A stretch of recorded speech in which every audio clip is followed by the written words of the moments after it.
Kuyach. Uh, I said, I said, hello, my other self, which is the way we say good morning, or whenever we see each other, we greet each other in that way, Angwan, which means hello, my other self. And I said, the morning tastes good. And I said, my traditional name is Kuyach, which means like an arm extending out from the body, a carrier of ancient knowledge into modern times, a messenger. And I come from the Unangan people of the Bering Sea. We've been there for over 10,000 years and we're still there. And I come from a very spiritually rich culture. Um, and so I'm wearing this hat. You'll notice that it's a Kyrgyzstan hat that was given to me on behalf of the elders when we met in 2017 to be a spokesperson for the Wisdom Weavers. And it was given to me by a snow leopard shaman by the name of Zarpakul. And we met in 2017 for the first time with elders from all over the world. And we discussed two questions. One, what is the state of the world as we see it now? And two, what must we be doing now? And the elders are saying that the consciousness of people is in the head. And that traditionally the heart used to tell the mind what to do. And the mind's job is to implement that which your heart is telling you. Now, the mind tells the heart what to do. And thus we have all the world's pain, trauma, wars, refugees, the violation of women, murders, suicides, and all these things that are happening. And that what we need to do is that good people of good heart are focused on trying to stop something. And they said that, you can't, Einstein even said that you can't solve the problem with the same consciousness that created the problem in the first place. And that we are energy beings, and that mentally, physically, and spiritually, if we put our energy into stopping something, the something gets bigger. And so we are incorrect in the way that we are focused. And the elders say that what we choose to focus on becomes our reality. And that what we need to do is focus on the world we wish to see now. And that when we focus on that, not in reaction to anything else, it becomes the reality. But when we focus on these things that are not good for Mother Earth and all living things, we make the problems bigger. And so we create a core team to implement, to carry out the elders' wishes, to get ways to get the messages of the elders to the world. And this message about going to the heart. And Maria is the new executive director for the Wisdom Weavers that we created to implement what the elders wish. Maria? Good morning, everyone. Thank you for joining us today. Yes, I am Maria, and I'd like to just tell you a little bit more about Wisdom Weavers of the World. So in this gathering that occurred in 2017 in Kauai, there was a unified mission or message that emerged, and that was that we need to bring humankind back into the heart. And so our mission today is just that, to bring humankind back into the heart by sharing wisdom of our elders. And so this webinar that you're on today is part of a series we actually are calling Into the Heart, Indigenous Pathways to Love. And we are going to be hosting more webinars well into 2022 that are all going to be leading up to a reunion, if you will, in Kauai in 2022, where we will have an in-person and online gathering. So it's very exciting indeed. And today, this webinar is touching on the wound. So I just want to make sure that everyone is aware that some of these conversations may be difficult. But I also want to remind everyone that on the other side of pain is healing, and on the other side of fear is love. So we have to touch the wound to get to the other side. And if anyone does feel any triggers or anything like that, I do want you to know we have compassion rooms that you may join. Yael will be leading those up. And so if you need just to be witnessed or be heard or seen, Yael you can jump on to that other room, which we'll put in a link in the chat box for you. So today we are going to have the sharing circle that we're starting. And then after that, we're going to have ceremony. I do want to invite anyone that shares anything. If you do want us to stop the recording, please just let us know. We'll be happy to accommodate you. And let's see what else. I'm also going to be putting into the chat box. It's a message of reciprocity, if you will. These webinars, this project is a labor of love. And so we'd like to offer our community of like-minded hearts an opportunity to return the love. So I'll put a message about reciprocity in the chat box. I would also like to introduce Prajna, who is going to be my co-moderator today. And so I don't know if you want to say anything or just wave, but she'll definitely be facilitating the ceremony once we get into that part of it. And let's see, here we go. And so we want to hear from some of the folks we have not heard from today, but I want to ask Ia if you don't want to feel comfortable, just say so. But I think you do such a beautiful job on touching on parts of the wound. And if you feel comfortable, I would invite you to start. And then I would love to hear from Laura and Kosin following her, and then continuing on to our elders. Just you can either raise your hand or send me a chat to let me know you'd like to go next. But Ia, do you feel comfortable? Well, just before that, Maria, if those people who are Kathleen Codes would change them to your correct name, including Yael ZM, whoever that is, that would be great. Tech people, can you tell them how to change their names? If you hover your mouse over your window, you'll see three little dots emerge, and on those three little dots, you'll see where you've got an opportunity to click rename.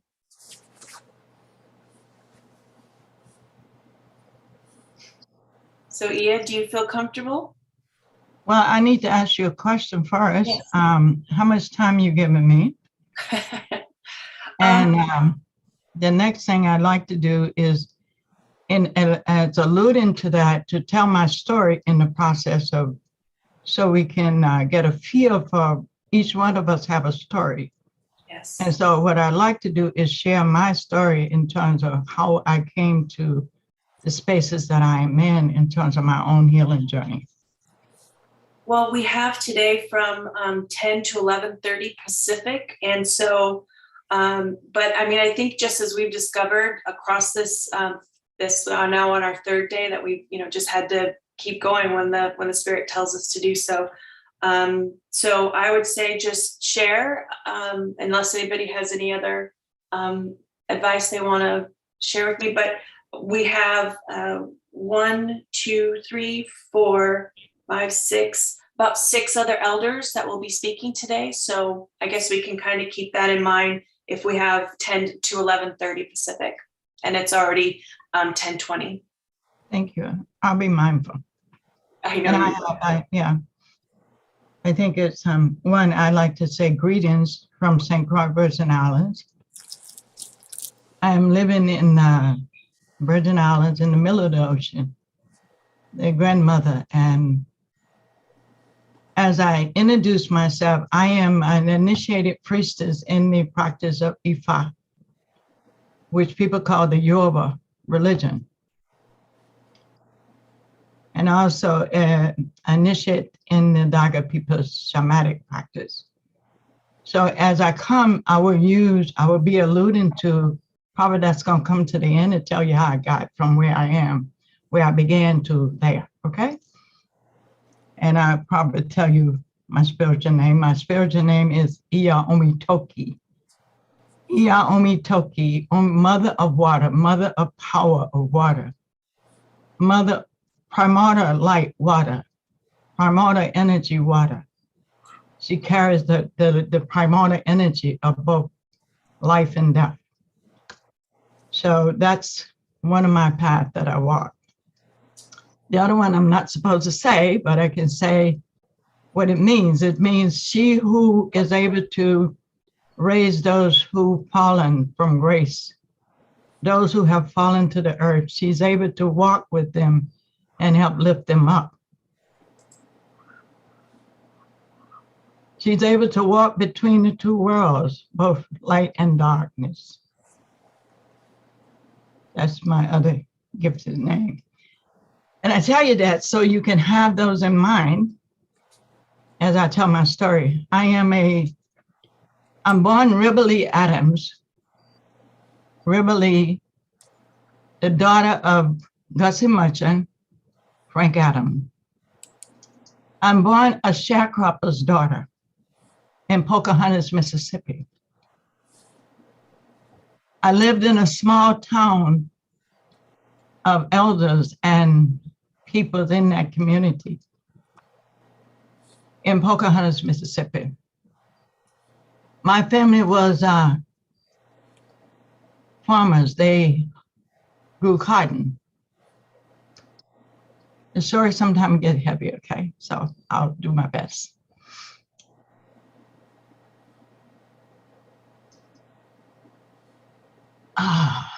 So I was the firstborn in this community, the oldest granddaughter, the oldest great-granddaughter.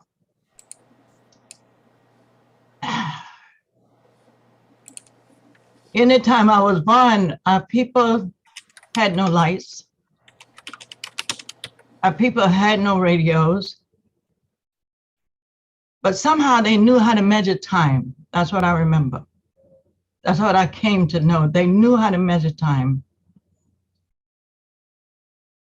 At the time of my birth, I asked my great-grandmother, how did they know how to show up for a birth? And she said, well, we knew how to measure time from the moon time, because if the woman told us when she got pregnant, we know she got pregnant in that 14-day period where life formates itself. And so if we knew that, we knew approximately time of coming of the baby, so we gathered. So the midwives and the mothers, grandmothers would gather for the birthday. And mine was a difficult birth. My mom was pregnant with me at 16. I don't even know that she knew what it was to be a woman. My mother was made woman at 8 years of age because of sickness in her own family.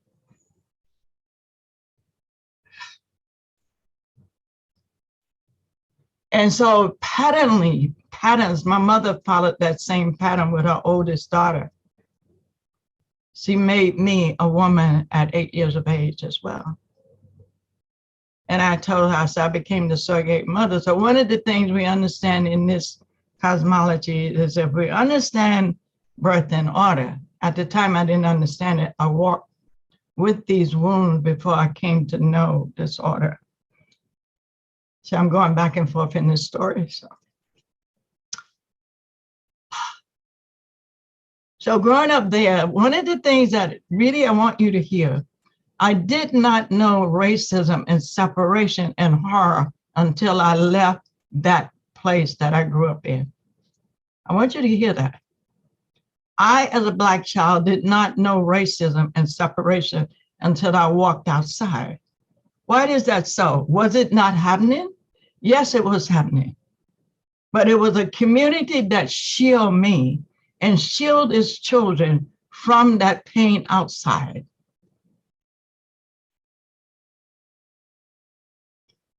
I didn't know that in growing up. So I left with those wounds. So when I met the world outside, I became small in those wounds.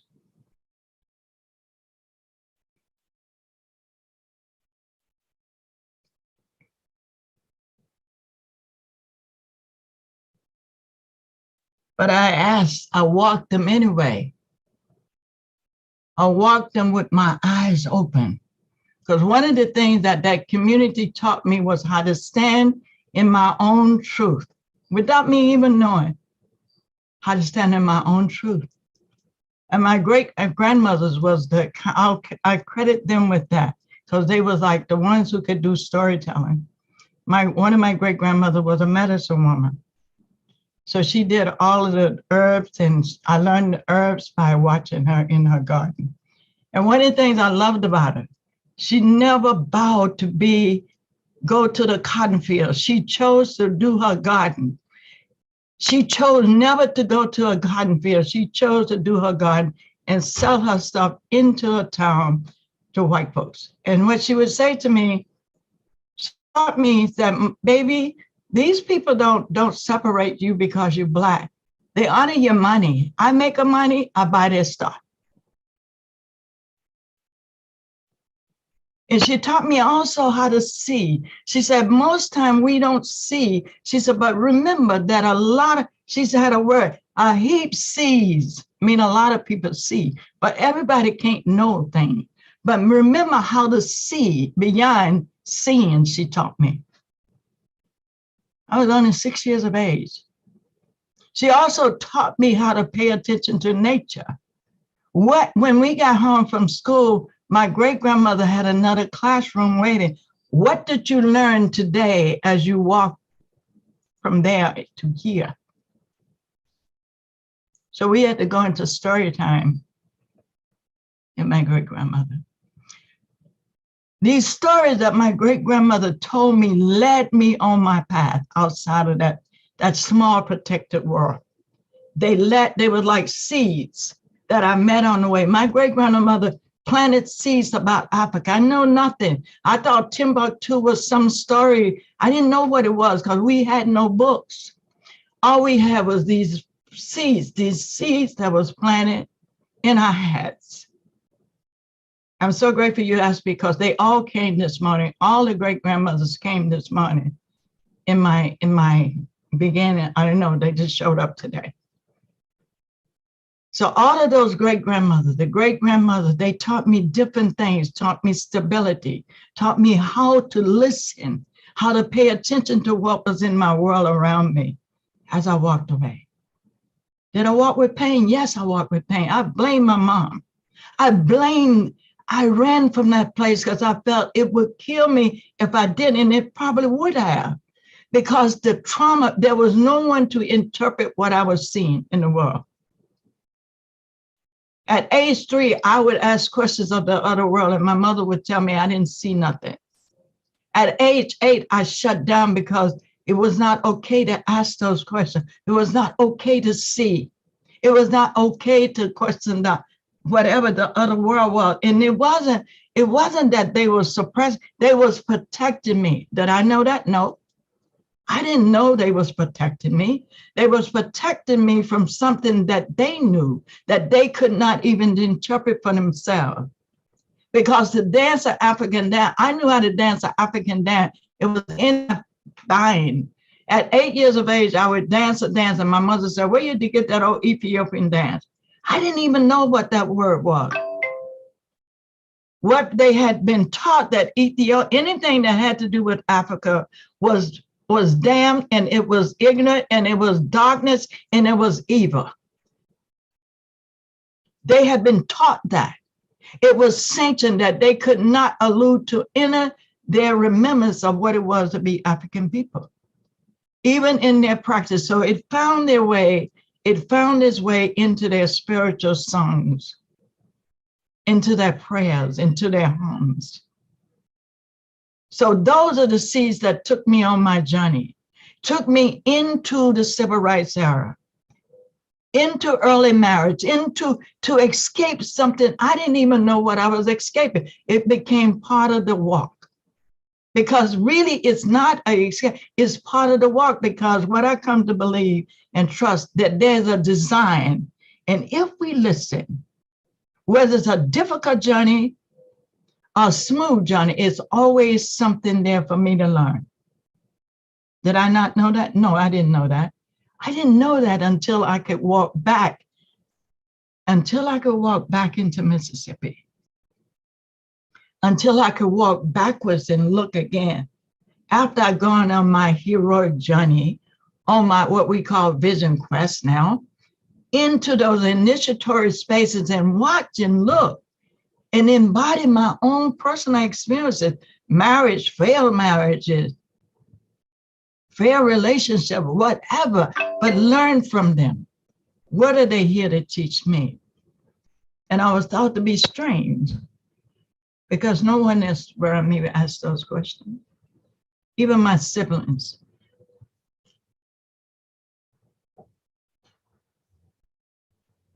My sister used to say to me, she said, I used to talk about things of the world, and she said, you know, those things that make you crazy. I'm like, well, who taught you that? Because I can imagine that anything that would come to me would make me crazy. I just thought I would sit there. It was just like exploring that other realm and learning how to go back and I learned the word from the Yoruba people and from our ancestors, proverb, go back and fetch it. There's no shame in going back to get what you forgot. There's no shame in going back to get what you forgot. So on my journey, I started to explore the deeper roots of ancestry, invited to the practice Yoruba. And it was like following that thread. It was like following the thread, not just like, okay, well, why do I need to go seek that? Even going into the civil rights movement, why do I need to go to New York to be a part of that? So I traveled all the way from Mississippi to New York, and I was in that part of my life, I became part of Black Panther Party. In fact, my sister and I was the founders of a Black Panther Party organization in White Plains, New York. And it wasn't intentionally that we set out to do a Black Panther Party. We were just teaching people's housing rights. And so the newspaper picked up on it and said, oh, the two women organized the Black Panther Party last night, This is 1967. So we was like, okay, well, we might as well go. I didn't do a Black Panther Party. So we went and organized the Black Panther Party. And the reason I emphasize White Plains, I don't know if any of you are familiar with White Plains, Westchester County. I emphasize it because it was White Plains. We organized a Black Panther Party in White Plains. So it was so funny when we look back on it, we laugh, because it's not like you intentionally do that. It's just like, wow, okay, let's do that. So, you know.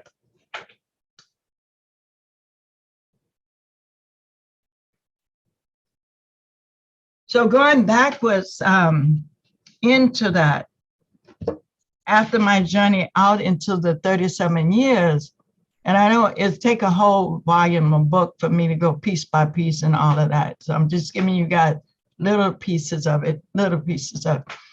So I became initiated priestess in 1994 was when I decided I could not work in modernity. I could not work in that conventional way, because what I saw was another part of my own woundedness being suppressed. And I didn't have a way of doing that, leaving that, because I worked with families that was broken, dysfunctional families and children. And what I realized is that there was a recycling of these wounds that we talk about wounds. They was recycled back into the culture and given a big Band-Aid. and give them medicine to suppress them. And so here I was coming in with a new thought, and I'm like, okay, if we're going to do treatment programs, why can't we change the diet? Why can't we integrate these people? And they would look at me like, oh, Tahira, you just saw so much yourself. And I would be like, well, who the hell else am I supposed to be? You're so unusual. You just so much yourself. I'm like, well, is that a bad thing to just be myself? Because people would use words like that. And I think we tend to do that sometimes when I felt that that's a way that we dismiss people. And I felt that anything that I had to offer, once I went and began to work in conventional way, it was always dismissed. It's never accepted. So in 94, I decided, no, I cannot do this. I cannot work doing that. What are you going to do? I don't know what I'm going to do.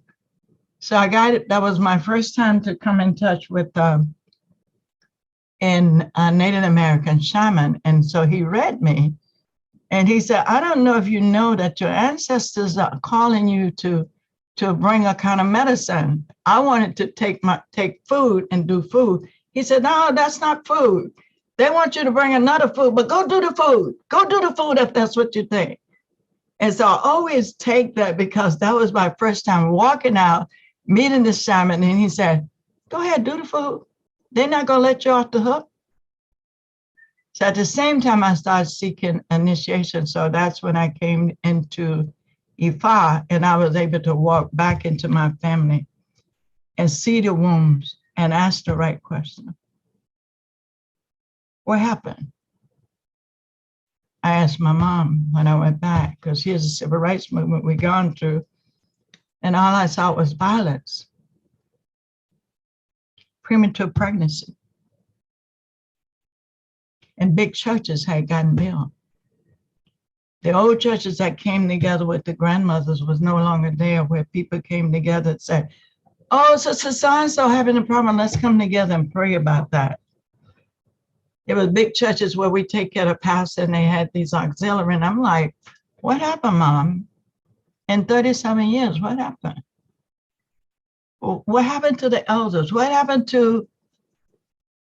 And so that's when my mom said, well, if we're not elders, then perhaps that's your path. I was able also to do forgiveness work around my family. Because my father left us, separated from us by 6 years of age. So he and my mother didn't have a good relationship. So I was able to go back and look at these relationship pieces in a different way and look at what they had given me. Because one of my elders said to me when I would talk about my father not being there, she said, well, think about the absence of father as a way of teaching you love and teaching you love. How can you look at it differently? So I was able to go back and look at those pieces and look at the woundedness of my family. That my family, only thing they gave, what they gave from what they could give. If you exist with pain, what can you give other than that? And any action that they took was an action that they had learned. And they was doing it really out of the best of their ability, whether it was whipping their child. My mother would probably go to jail today for child abuse.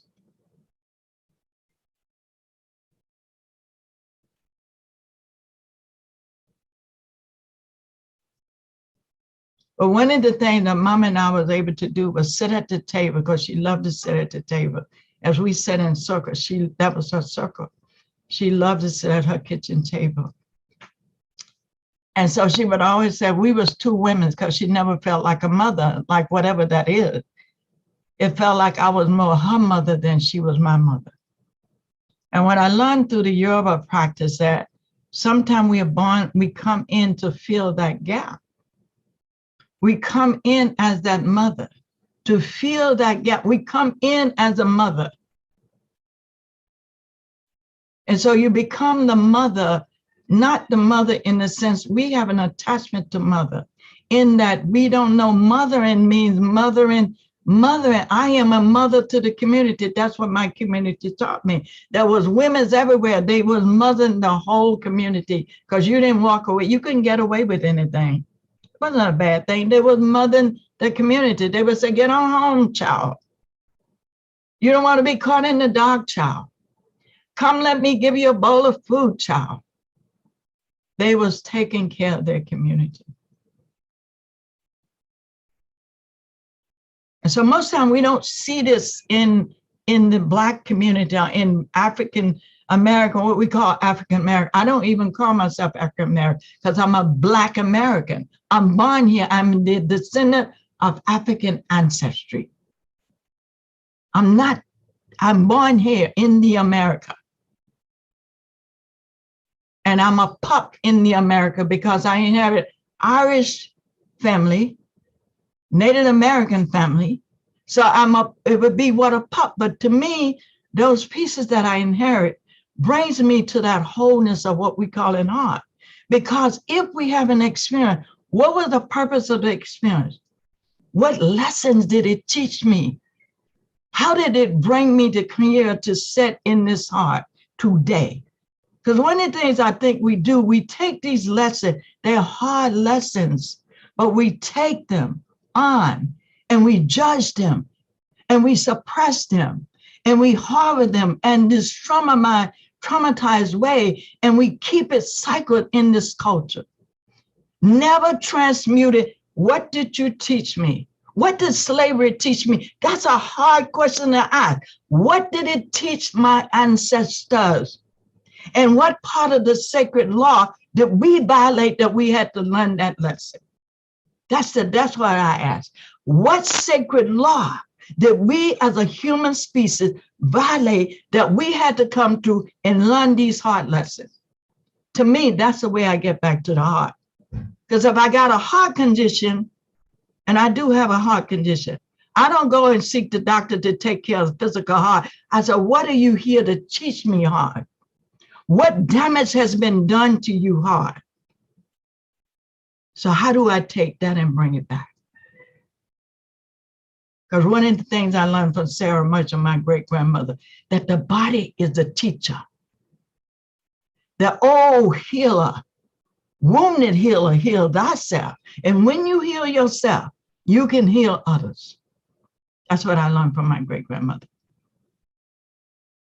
When I can listen to this body, it will tell me what it needs.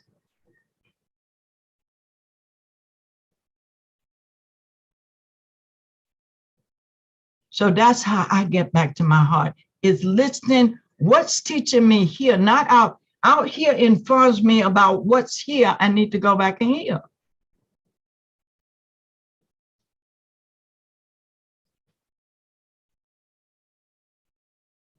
How do I meet the world on my terms and not on its time?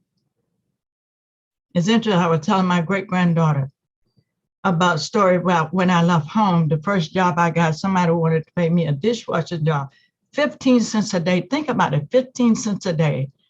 I never been away from my home, never worked outside it, but I knew that farm labor, people got paid. I forgot what they got paid, but they got paid more than 15 cents a day.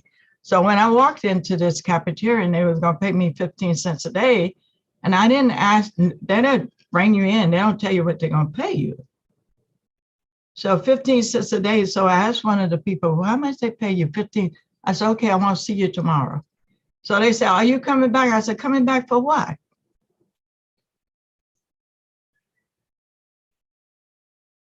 Because you learn to walk even without knowing those things that we thought was difficult, was teaching me how to be sustainable in a world that was dangerous, really. It was a dangerous world to walk in.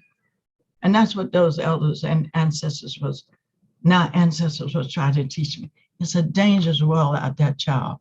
But they didn't have the language. That's what I realized. They didn't have the words, the language. So sometimes the word would come in a lick.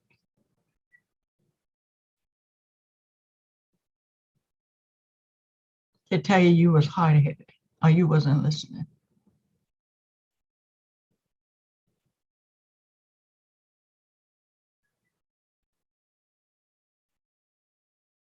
So I found that if I can face the most difficult thing in life, it will teach me how to go back to the heart.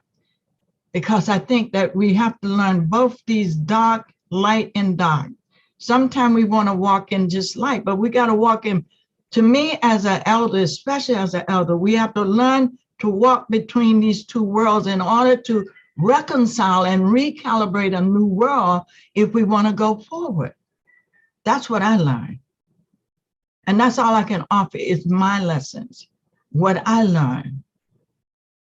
And if what I learn and what I share can help someone else, then let it be so. Because they're not hard, they're not easy. For me to say to my people, I mean, think about, for me to go to African American people, that's what they got, to say, okay, how can we learn from enslavement? How can we learn from our ancestors that whole, what brought us, what lesson that we supposed to learn? Does it eradicate the injustice? No.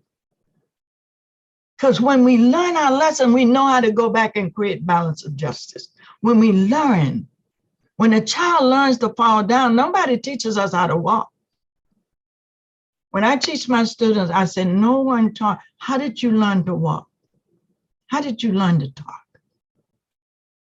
So everything that we know, I feel that this conditioned mind, we telling somebody else's story, can I let go and remember what it is my story should be? What story will I tell? What story will I leave? So that's my piece. What story? What footprints will I leave?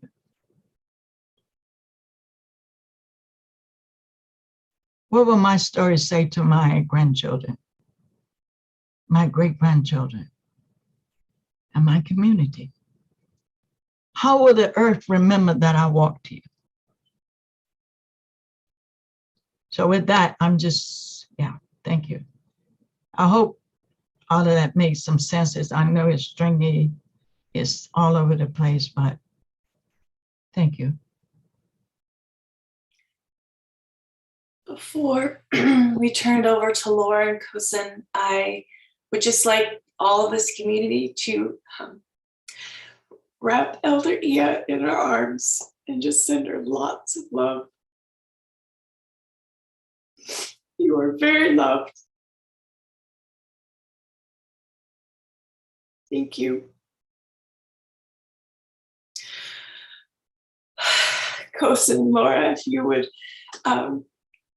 if you're ready to talk, and the topic of this is brave compassion, and you do such a beautiful job, Kosin, and I look forward to hearing from you, Laura. So please. I asked Kosin to go first.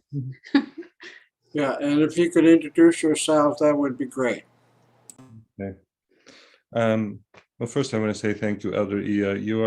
You are a master of haunting questions. I've been living with where did our elders go? And it's gone deep within me. And I just always appreciate your words. Thank you. My given name was Greg Snyder. My spiritual name is Kosin. It translates as ancient well. Actually, my full spiritual name is Kosin Zenki from the Buddhist tradition, and it's ancient well. And then the second part means life functioning as itself when we're not in the way. So I'm a transmitted priest in the Zen Buddhist tradition, and that's all I'll say. Laura can introduce herself, and then I can start. Hi, everybody. It's an honor to be here. And from Kosin's participation in other wisdom weavers, I just feel this heart opening every time he gets off the phone or off of a session with this revered group. So I just feel honored and excited to listen and to share a little bit. So my name is Laura O'Loughlin. I'm also a Buddhist teacher a lay teacher. I chose not to get ordained. So I started sewing many times. Something about what I understood my path to be did not include ordaining.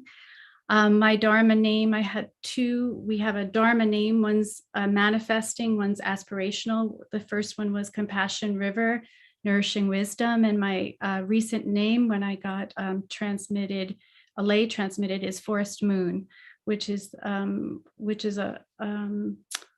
very meaningful for me because the moon is my mother. The moon is my mother. Yes. So, and I feel moved to continue in the storytelling, in talking about compassion and, was it courage? Compassion and courage, you said? Brave. Brave. Brave compassion, yeah.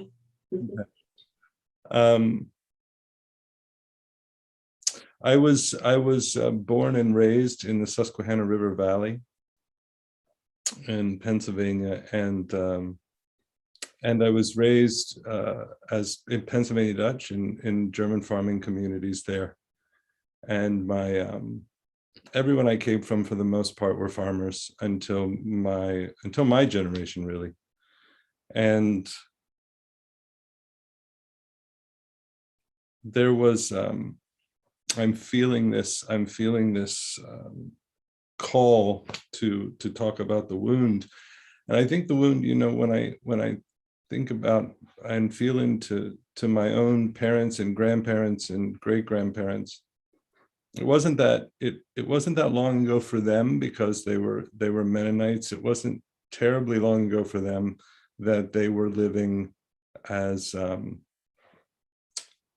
living on the land and still carrying forward a lot of pre-Christian traditions that kind of made their way into our community.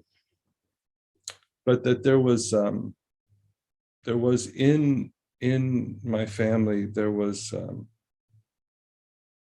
confusion, there were wounds that were not discussed, that there wasn't language to talk about.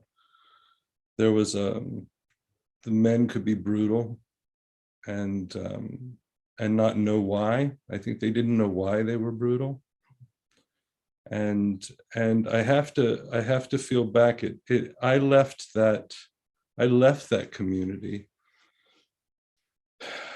in my teens because and really separated, in some ways separated from the tradition of my family, because I didn't know how to work with the pain of it. I didn't understand the history of it. I also blamed my parents. I blamed individuals.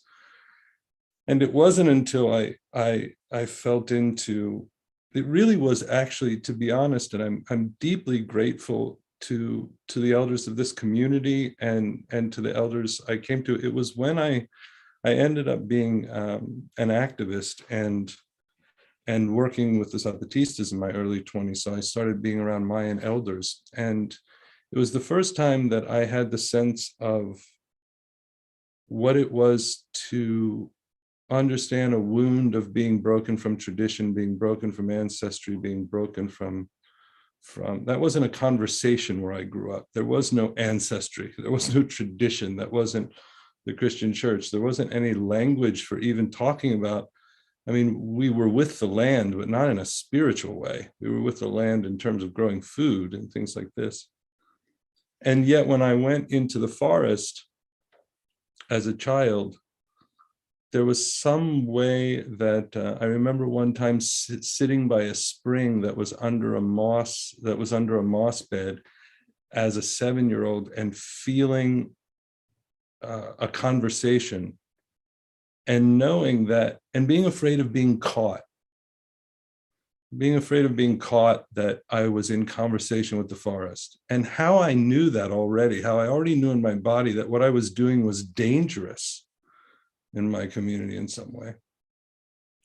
I think it shows the degree that this is in us. So I'm sensitive to time, but what took me, I think, to the Buddhist path was that all built up in rage, it built up in addiction, it built up in lots of confused suffering that I didn't know what to do, and I had to be silent. I just had to be silent and listen to what was going on, and it was a hellish silence for a long time. And I actually remembered back to my grandmother early on in Buddhism, in my Buddhist practice, because every night after she was finished working, she would go outside and sit on her glider and just spend 2 hours listening to cicadas. She did nothing at the end of every day. And so she taught me a kind of silence that was there. And I'll just say that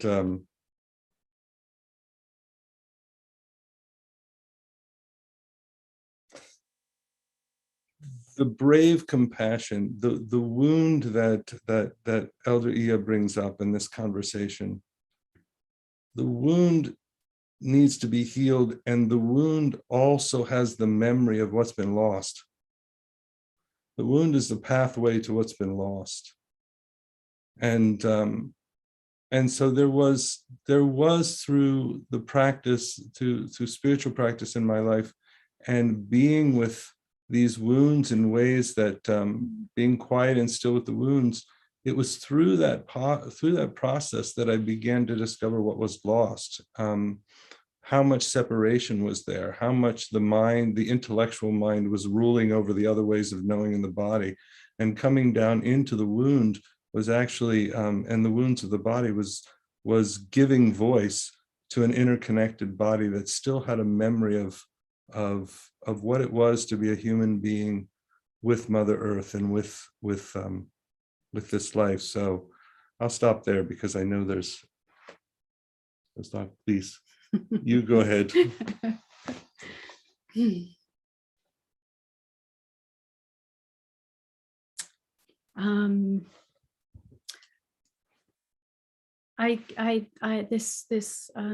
This question about going back to the heart and being in the heart and wound, it makes me think of my earliest memory, which is one when I was a child.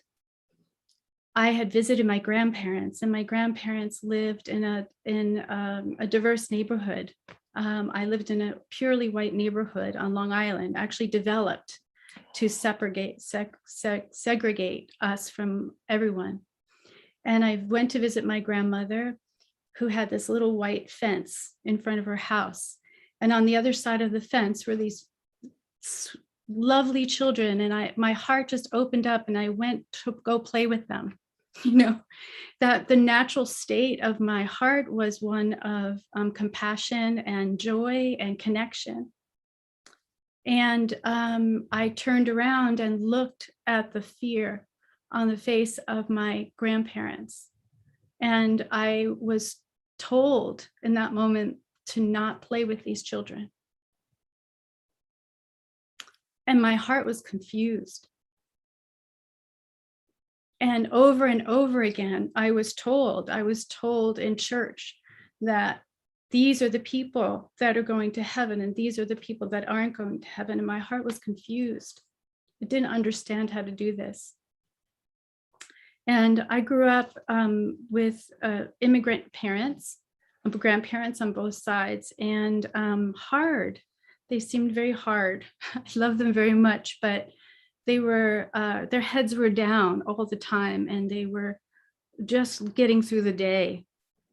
And I was a very deeply feeling child. I do feel like I'm just so watery. And, you know, I learned something in some training I did, that, you know, whatever the family cannot bear, the children will bear to help offset the wound and the pain of the parents. And so I feel as if this heart of mine that couldn't help but grieve and feel and want to express everything that wasn't expressed, I could barely contain it in my body. And as I grew older, I tried to contain it, you know, and I moved into worlds that asked me to contain it. And I found spiritual practice, and there was a request, and I went through many things that I could talk about healing, and what it means to heal from this kind of wound. And I just wanted to tell one story, which is a story of my fear of speaking. So even coming here today, energy, intergenerational ancestral energy came up of fear of not being able to speak. Also not letting myself come from a position of ancestral knowledge or elder knowledge. You know, there's a part of me that still feels like a little child, not an elder. And yet here I am, responsible for a community and moved by my heart to keep offering whatever I can to help heal. So I was in a training around trauma from an Indigenous perspective, and a Métis elder brought me into a space, and I told her about this pain in my throat, that I couldn't breathe. It was clamped. My jaws were clamped. I could not speak. And an ancestor came into the room. I thought it was going to be a female ancestor. There's many reasons I thought it would be a female ancestor connected to this inability to speak. From what I understand about the history of witch hunts and murder of women who spoke, or elders who spoke, especially female elders who spoke. But it wasn't that. My grandfather's line came through, clear as a bell, my great, great, great grandfather from the Irish side of my family. And in that moment, I understood that I couldn't speak, because to speak was to be killed. And that my not speaking was actually the gift of my ancestors' survival skill to keep me from being killed. And now it is, you know, so actually, to me, the medicine is in that pain. It's not just to get rid of that pain. That pain is my connection to my ancestors who are teaching me about how they survived.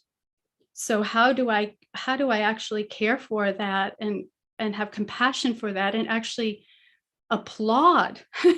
I wouldn't be here if he had spoken up. My people wouldn't be here. So this is not just mine. And it's also not just a wound, it's also love. And when I felt him,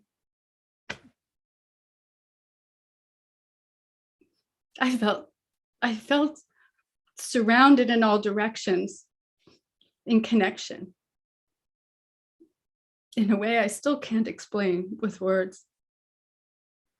And I still have this pain that comes up. It comes up as an energy. There's so much, so many, when an open heart will feel all of these different things. And now I've learned through my spiritual practice how to create space for it, to take refuge in the moon and the water and the trees to help me stay stable and settled, and to know that that this is something that's information that I can now learn, and learn how to kind of breathe with and settle with, and turn to what is bigger and deeper and stronger than that pain.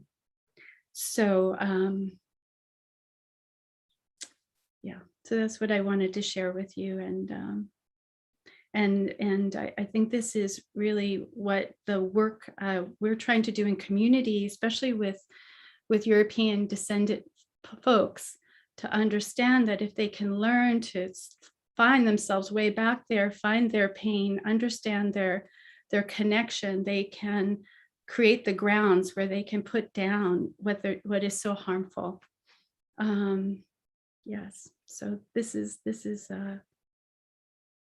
I think where the idea of compassion really is central to us being able to transform this intergenerational pain. Thank you. Thank you.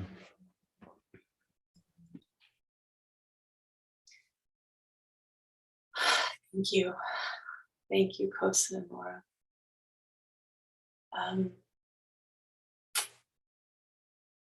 I want to invite our other elders to speak that feel compelled to do so. Before you raise your hand, I'd just like anybody whose name that says Yael, ZM, or Kathleen to please change your name. If you hover your mouse over your image, you'll see 3 dots. And then if you click on those 3 dots, you can rename your page or your name. So again, I'd like to open this up to our elders. We are scheduled to end in about 24 minutes, but we want to really honor the wound. And so if we need to go beyond that, we will do so. And then before we go into the ceremony with Ed and Elder Ed and Elder Bill, Larry will speak last before we go into ceremony, and maybe we'll even do a little stretch or something before we go into that. So I open it up to the other elders. Marie, I would like to hear from Salute. Okay.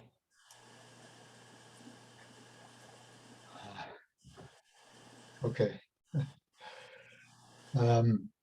You said Sulut, right? Yes. Yeah. I don't know why you are asking me to talk, because what you just told me, Leah and Laura and Kosen. I mean, now first of all, let me introduce myself. Laura and Kosen don't know me. I'm Greenlandic. I'm born in Greenland. I'm raised up in Greenland. Presently, I am a CEO of a NGO. Many of the things I just heard from the 2 previous speakers, or those who shared with us what they've been through, I mean, I was kind of hit by it, because I didn't know either what to do when I grew up. There was some kind of a fire in me which I need to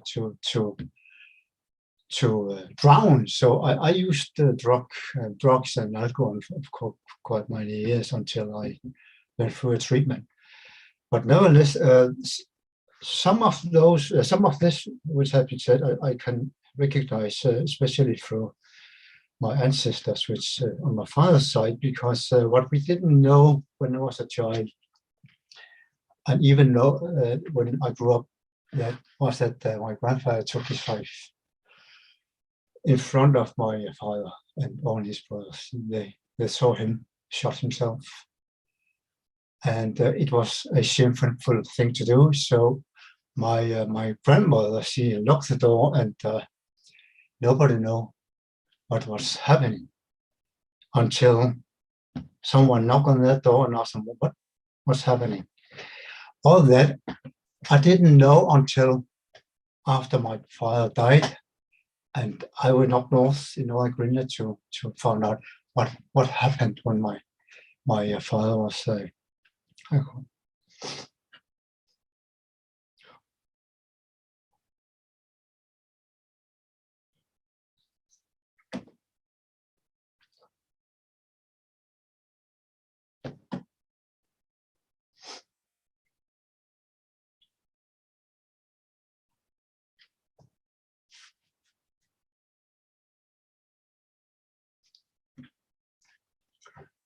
because it was not only my grandfather who died. My uncle, which was the eldest one, he disappeared in the sea with his kayak, and I think they found him a year later in frozen in the ice.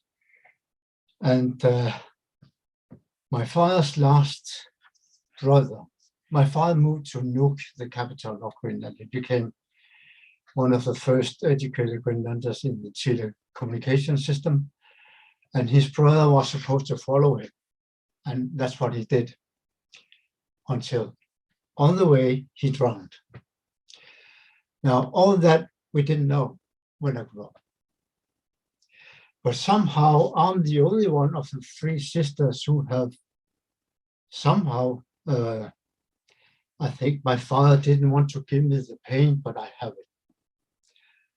I can recall from my upbringing that it was, we were a happy family, but the background, the carpet or the wall was this huge feeling of sorrow, disaster. Yesterday or 2 days ago, I said that I'm tired of surviving. But that's what my parents did. My father, he survived every day throughout his life until he got cancer and died. And we even didn't know his story. So I took a trip up north and had a talk with his family, and they told me what happened. And when I grew up, many of my friends from my childhood, they're no longer with us because they committed suicide, they were shot, they drowned. And somehow I've been the only one who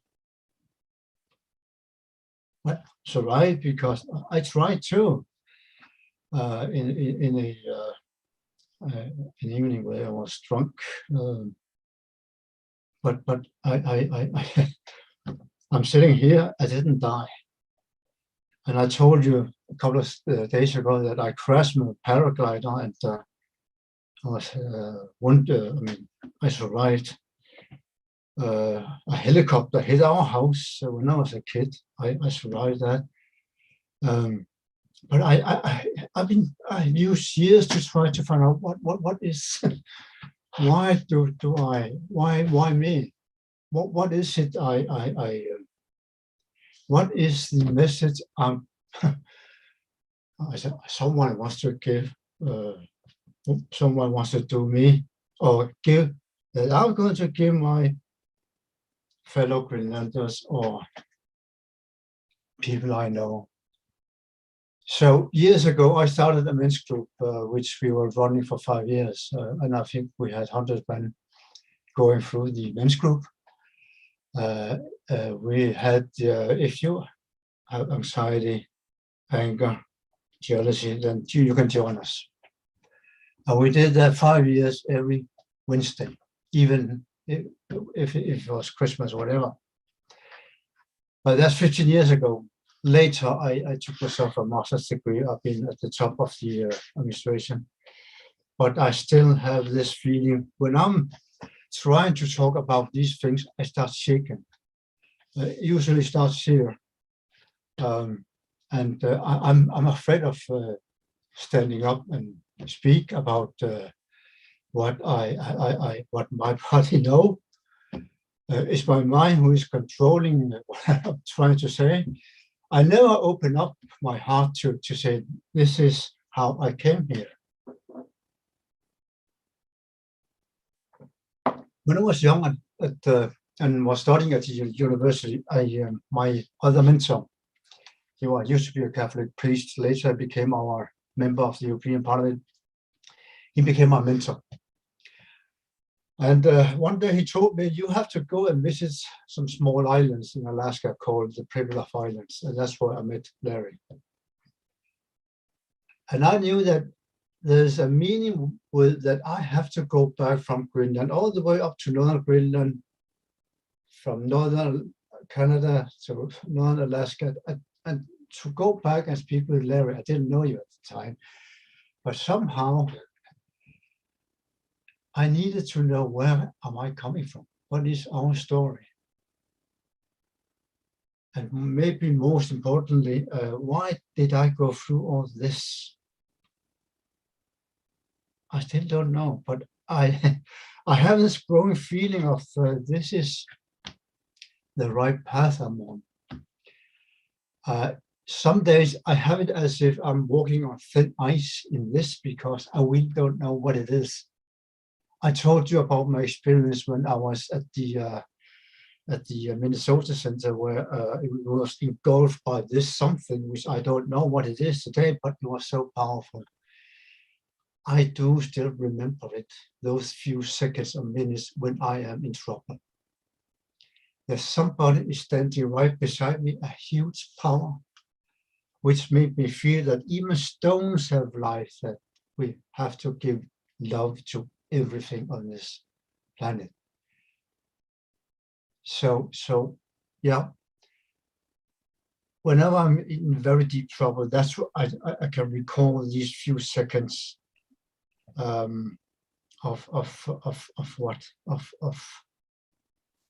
something fantastic, which I can't explain, but helped me throughout the troublesome years I've had. Shortly after my crash, I got divorced after 23 years. 4 months after we divorced, she died, my children's mother,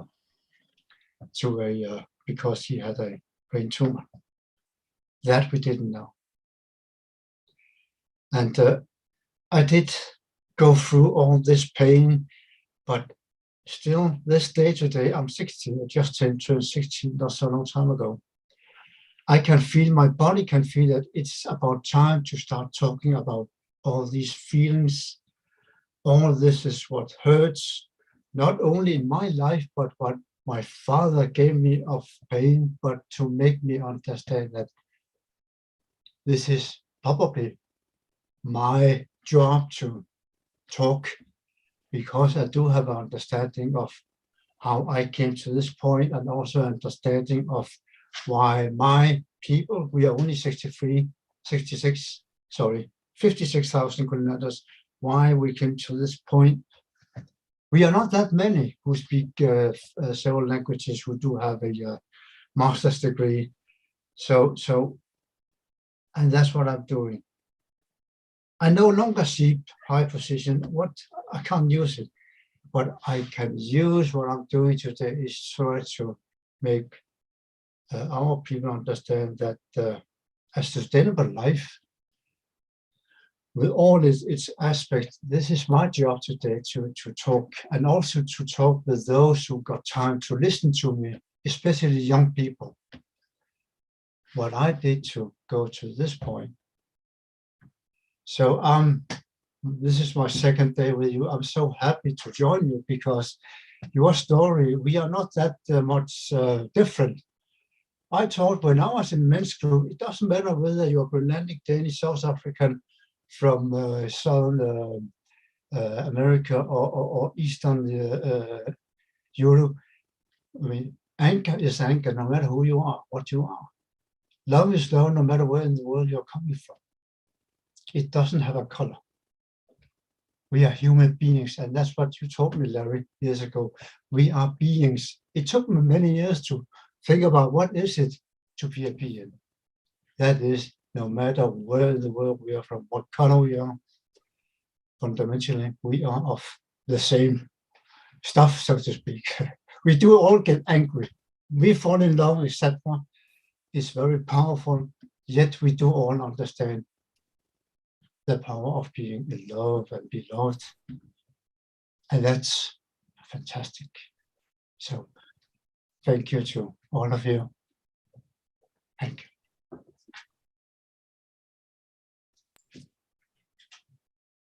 Thank you so much. Oh gosh, there's so much to say, but I would like to invite Elder Sal to speak next, since we have yet to hear from him. Elder Sal, are you with us?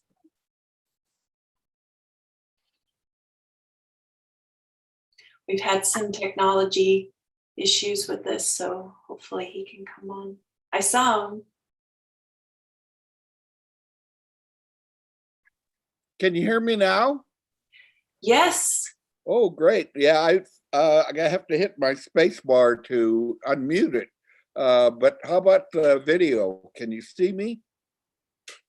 No, but perhaps keeping it off is okay, because it may allow us to hear you better.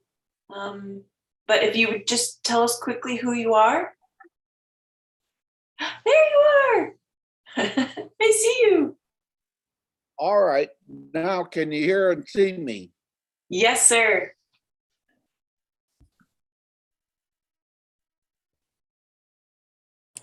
Sal, if you could introduce Okay. yourself. All right, let me introduce myself. Yes, Google. Do you want me to continue, Larry? Yes, absolutely. Introduce yourself. Okay, I'll start again. I'm Sal Sami.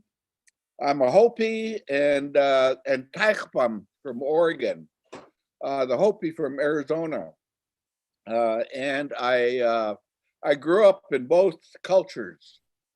But my walk, what I would like to share with you, especially the young people, is about the doctrine of discovery.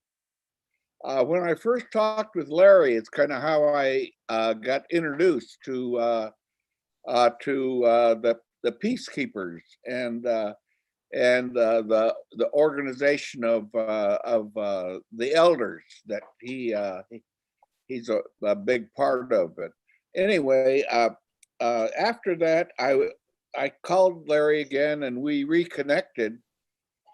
And from that, I explained that growing up 50 years ago, I was in college. And at that time, I learned about the doctrine of discovery. And it was from a class and, of course, other Indians, especially Vine Deloria, who was a young man and still with us. And from his book, God is Red, we talked about that. And I learned a lot about racism. And so in doing that, I also found out about the doctrine of discovery, that it began in the 14th century.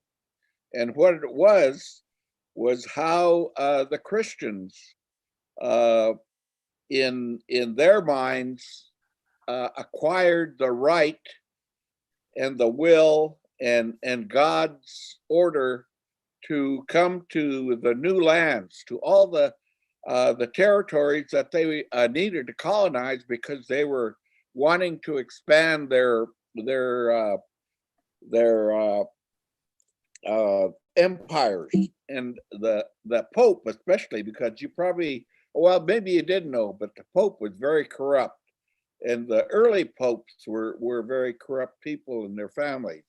But anyway, so they had the eyes and the ears and the hearts of the monarchs, the kings, and so on, that ran the country in Western Europe. So when they did that, then they said, the Pope said, from God, it is his I'm not will. actually talking. It's a wisdom weavers. It's beautiful. There's all these elders sharing, and I hope they can't. Hello? Can you hear me?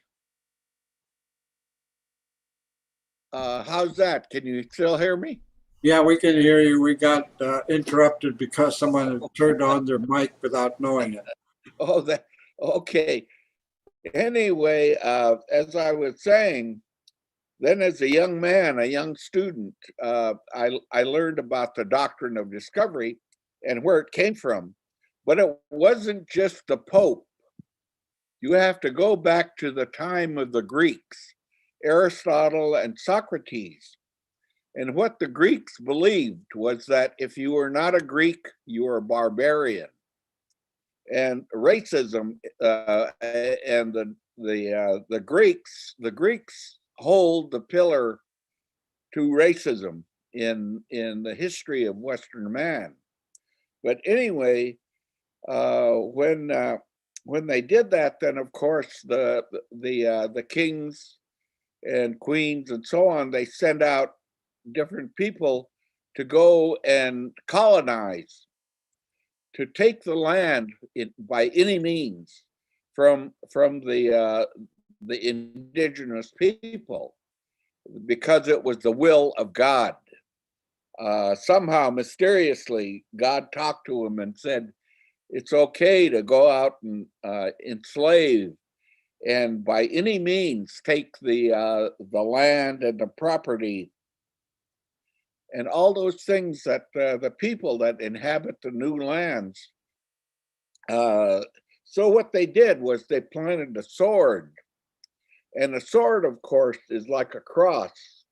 So right along with the military people, they had, of course, their Catholic priests with them. So when they planted that sword, it represented planting the cross as well. So that's how they came to the New World, so-called New World, and we were here already. But from that time, then, what happened was when they came to the Americas, Turtle Island, as we call it, they came here, and the United States started as a new country. And from that time, then, what they did was they said, because God willed this doctrine, it's okay to enslave you and take your land and your property. But in doing that, they had to develop a way to do it. And so they created laws. And today we have case law, Supreme Court case law, and things going on in our government where they still use the doctrine of discovery as a way of justifying taking our land or the racism that exists, just like the case that just got this young man in Wisconsin got acquitted. And that's a good example of how the white people, the white man, are still treating us today. So what I wanted to talk about more than that, about the doctrine, was our belief. You heard the elders earlier talk about how we believe in, there's a word, English word, recipe in our culture. Can you hear me, Larry? My connection is still pretty unstable. Yeah, we can hear you fine. Oh, okay, great. From all these laws and Supreme Court law that are still being used today, they're able to acquire and justify taking our resources because they're still doing that. And so it still affects us today from our grandparents, our parents, us, the children, the great-grandchildren, and it'll probably be that way for a while. And I've been working with the Oregon Ecumenical Ministries, which is a statewide organization.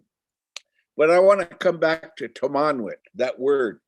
I believe in all our languages, our indigenous languages, we have words like Tamanwit, which is a word that is of reciprocity. And what that means is this is how, when we practice our religion and practice what we do, Tamanwit is our justification because that came from the Creator to us. And Tamanwit means, Tamanwit means it's the quality and way of life. But reciprocity means giving back, or like in, I think, all our indigenous beliefs, that we are all connected. We are not only connected to one another as human beings, but we're connected to our mother.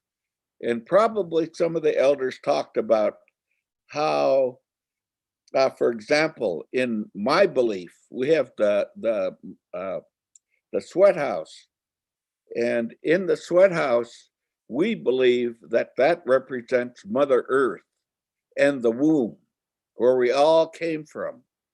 Not only from buildings and structures like that, but from Mother Earth, like the Maori, they have their longhouses, and a similar belief to our people here in Turtle Island. And so anyway, in reciprocity, we give back by practicing and thanking the Creator for all the blessings and the gifts that He has given us. The land, of course, but also the foods, the berries, the roots, the game, the animals, salmon especially. Salmon to us in Oregon, and us river people from the Columbia River, we are all connected, but salmon is like buffalo were to the plains people. So in that, then we practice reciprocity by having feasts like the root feast, the salmon feast, a huckleberry feast, and so on, different Thanksgivings where we practice reciprocity, thanking the Creator for all the blessings and all the gifts to us. So when we practice our religion, especially the Washet, we thank the Creator, and in practicing our religion, what we're doing is in our songs, our prayer songs, we're lighting the way for our people. Or in a case of a funeral, we're lighting the ground back up and praying for that so that there's a place prepared for our spirit. And in our belief is that it is the spirit that leads us. The mind, the heart, the heart especially. Oh, we have information like Larry shares with you. The heart is very important, but the way I was taught was that all of those parts of our bodies, whether we're in a child or adult or grandparent, all those things are led by the Spirit. So again, coming back to reciprocity, in our practice, in our thanking the Creator for the blessings that we have, because those are our gifts that He provided for us, we have to practice and sing and pray, and also make sure that we're not using too much. We only take what we can use and through our winter and our seasons. We don't, and then of course we bless, we do blessings and praying, not only in our longhouse, our church, our community building, but when we go out, for example, when we go to the berry fields, or when we're fishing, or whenever we're digging roots in the springtime. All those things, we thank the Creator for those blessings, those gifts to us. Again, the word reciprocity, giving back, being interconnected, being in the walk, being in our people's walk by giving back and being responsible and being accountable for our behavior. So that's the distinction, and what I wanted to share, especially with the young people, that word tamanwit, because I'm sure all of you in your respective languages have that kind of word about reciprocity and how we are interconnected, and we must pray, because that word reciprocity means that we're thanking the Creator, and we live in this good way. So Larry, I'll leave it at that, and certainly willing to answer any questions that especially young people that they might have. But it's such an honor. It's an honor for me to be asked to participate, as you honor me, I honor you, and we honor ourselves for these blessings. So with that, Tlau Kush, that's all I have to say. Okay, Komish. Kamish. Good to hear from you, Larry.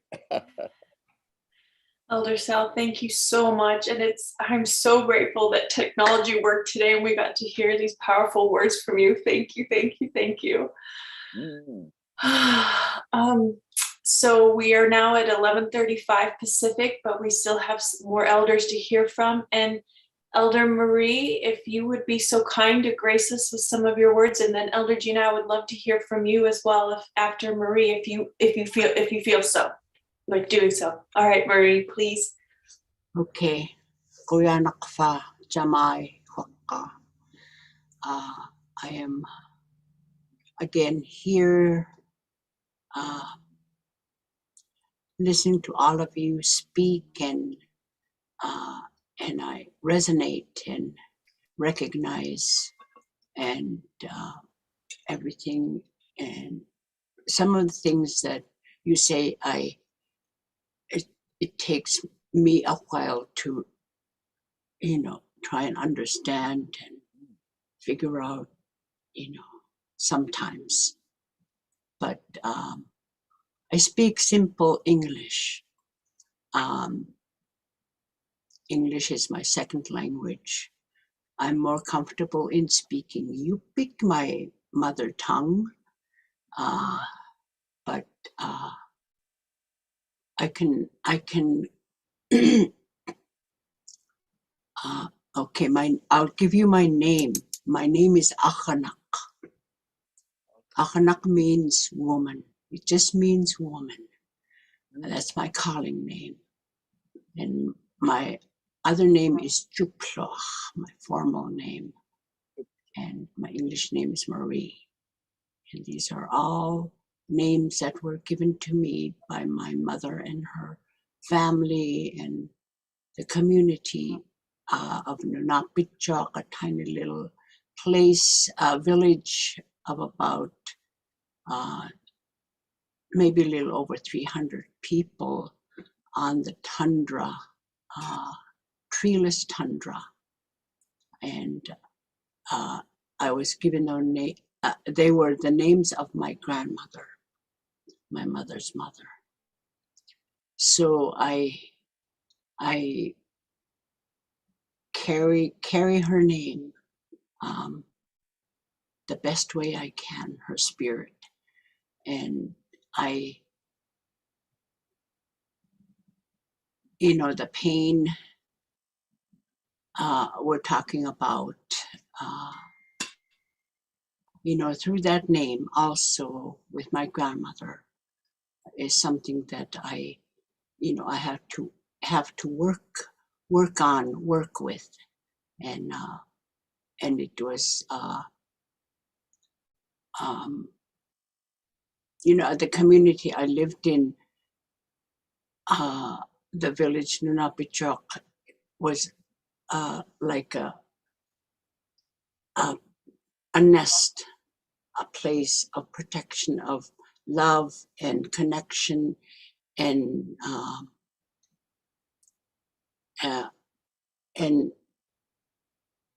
all the good things that I carry today on a good way, in a good way, that helped me to move forward and with the best way I can is from growing up in that village. But I received all the love, all the teachings, just like what Ia said, that it was that community that nurtured me and protected me and helped me to give me that foundation. And I didn't know about racism, about separation, about being disconnected until I left that place of that, and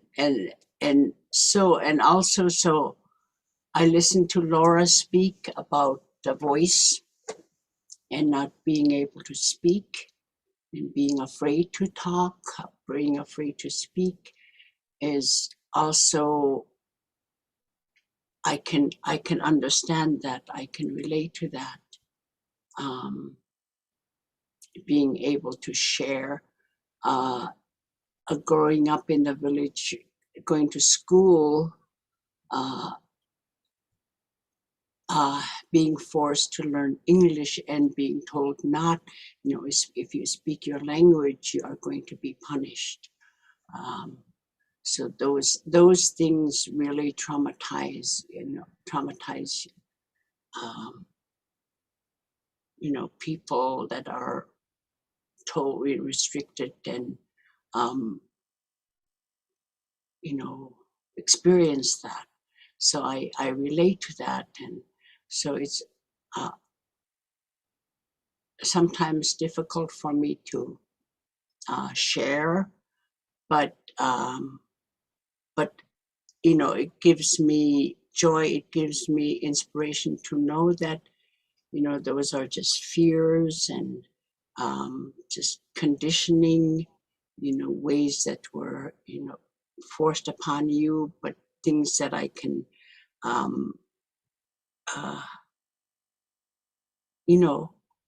help me to grow, help me to heal. They are assets of, who I am today. So,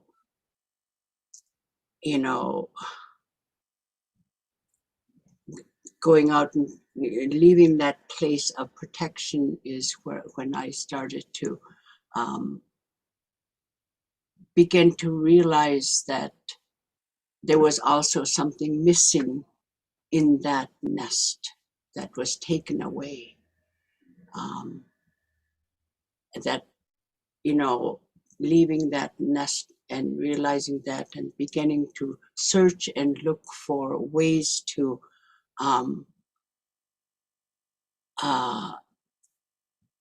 understand that, or there was something missing in my soul, in my spirit, in my body, in my that I needed to look for, I needed to fulfill. And so I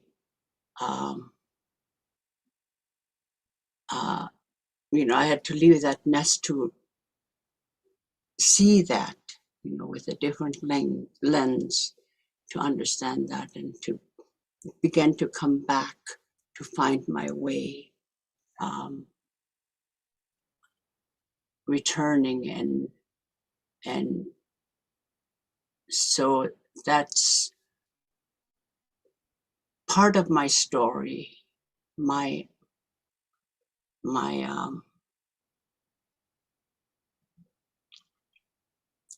life of who I am today. It's I can relate to all of you, and I think we are all in the same journey, same boat that we're traveling in this time. So thank you for having me here, and I'll leave it there. Kuya Nakfa. Hey. Thank you, Marie. Okay, sorry to be the the annoying reminder time check, but it's 11:44 Pacific time, but we still have two more elders that we'd like to hear from. We'd like to hear from Gina, and then I don't know if Pacha is here, but after Gina, we'd like to hear from Pacha. Then Alarian will close this sharing circle, and then we will go into ceremony with Ed and Bill. So please, Gina, if you have some words for us, please begin. All right, thank you, Maria, and thank you, everyone. Wow, really powerful to hear everyone's journey. As I said earlier, my mother, she's Apache and Chicana. She wasn't raised in her culture. Instead, she was raised in 50 foster homes from the age of 2 until she aged out at 18. I credit her for her survival, for her sobriety, the atrocities that she went through are unimaginable. And what she couldn't heal, she passed on. And so, as the eldest, I grew up in trauma. And what I know about us as children is that, you know, our families are everything. And so when things are broken, when people are hurting, and when people are coming from that place, when our parents and our family and those closest to us are struggling, we internalize it, right? We can't see their suffering, and so we internalize it as our own kind of brokenness, right? And those are the seeds for what, as we age and as we grow, really become shame, and become this sense that something is wrong with us.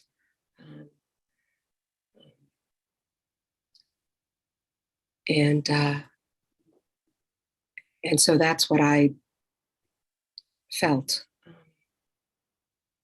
And I act like that's over today. I think we're constantly kind of growing and working through and working with our experiences.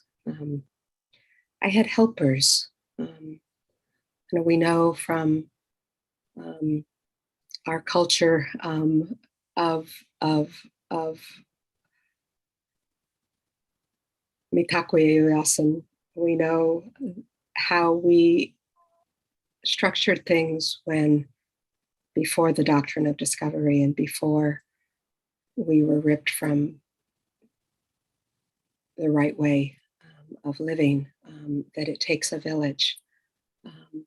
And we know that now, and that's true still. And so it was really the adults and the people around me, you know, who nurtured me and who shepherded me, and in the smallest of graces and the smallest of kindnesses, who really kept that fire alive.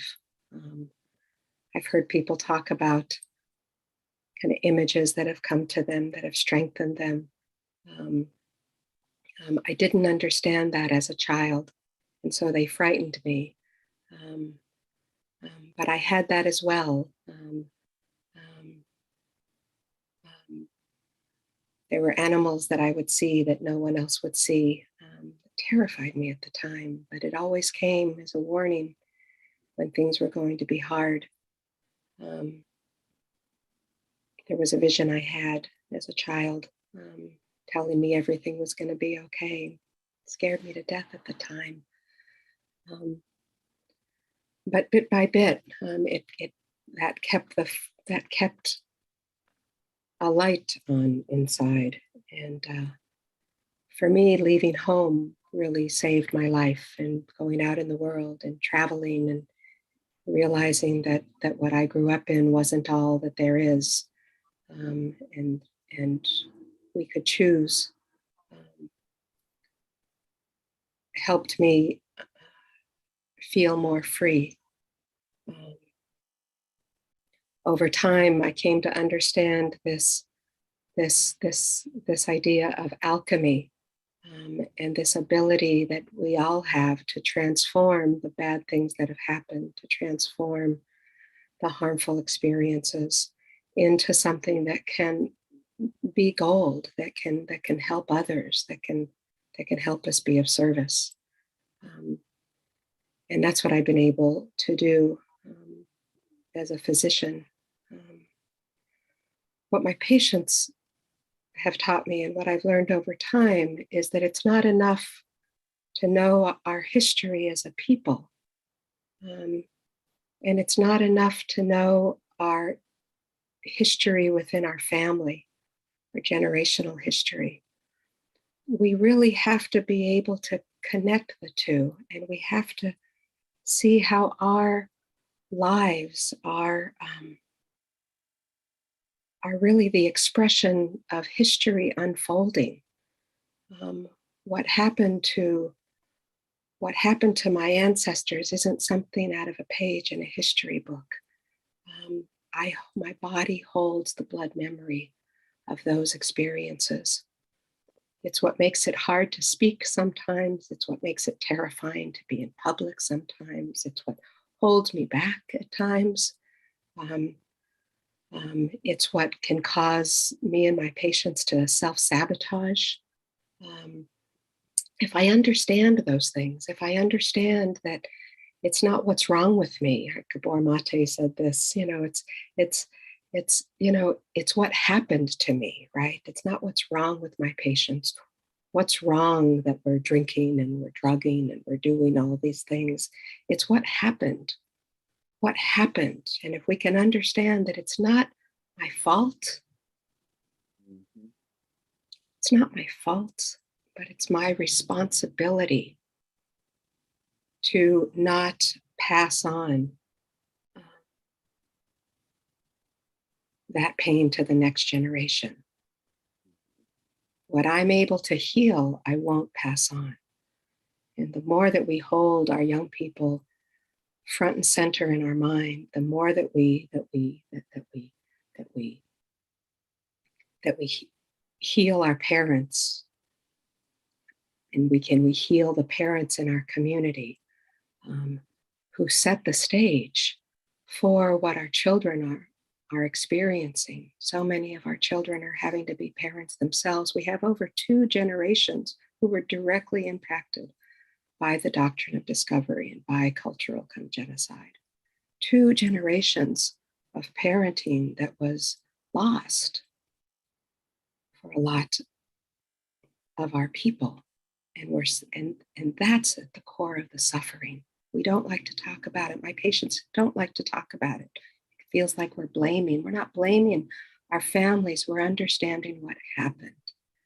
And we're understanding from a compassionate heart, from a loving heart. And when we understand what happened to them, we can understand what happened to us. When I understand what happened to my mother, I can understand what happened to me. And I can have compassion with the places that I struggle, the parts that are hard. And that's like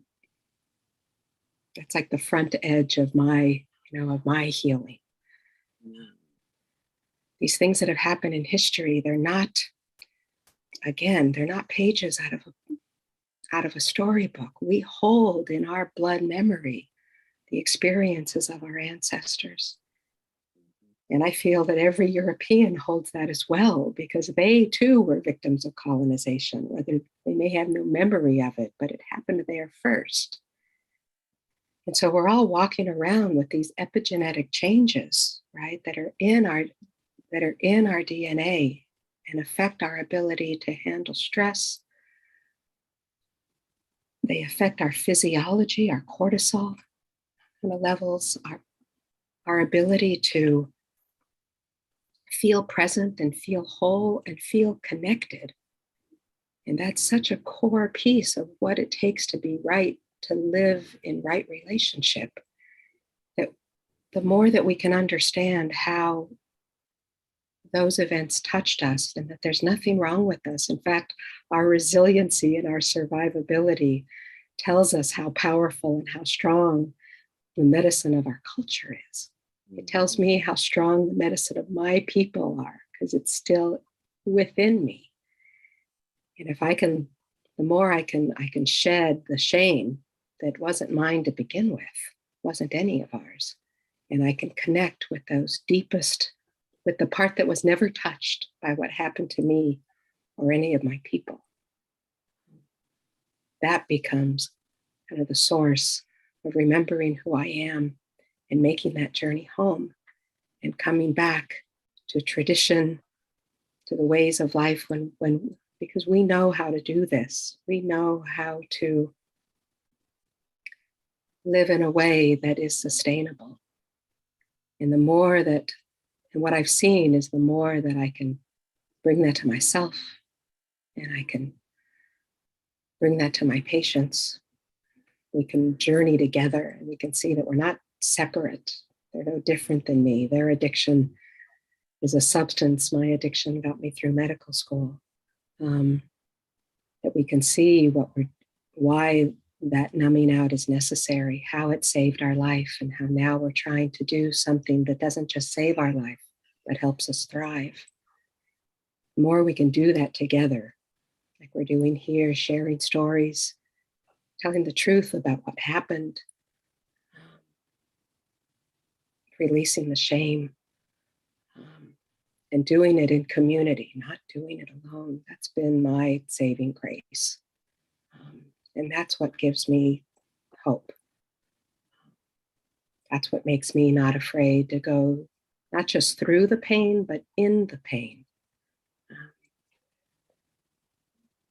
I can't remember who said here earlier, that the medicine is actually in the pain. And even the way we talk about it, right? I'm going to go through the pain. It's like, you're going to go through it, but be in the moment, right? Be in that.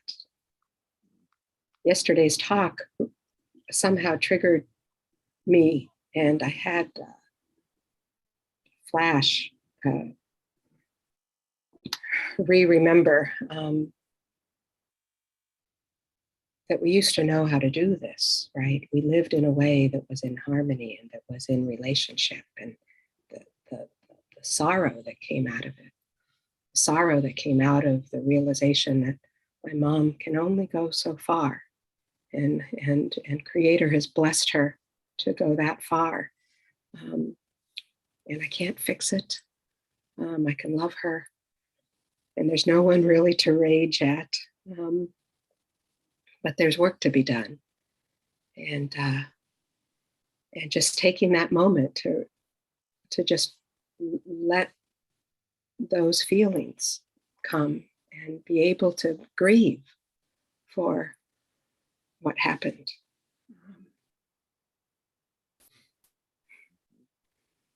There's medicine in that. You were right, Kozen. I think you said that. You were 100% correct.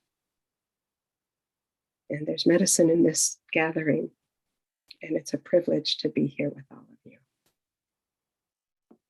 Thank you.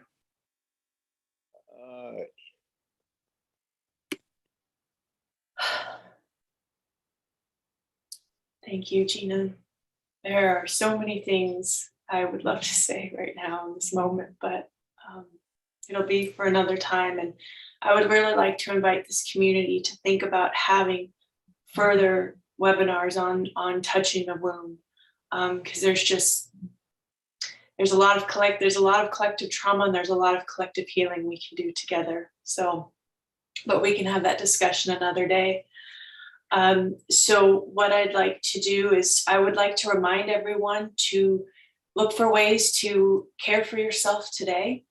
I've invited my little dog to sit on my lap today. So these are very hard conversations. So just be kind to yourself today. Remember to take that time to go out into nature, do whatever you need to be kind to yourself. So I would like to turn this over to Alarian. He will close this sharing circle. Then we'll take probably about a 5-minute break for us to just use the restroom, get coffee, whatever. And then Prajna will be moderating the ceremony with Elder Ed and Elder Bill. So Alarian, I'll turn it over to you.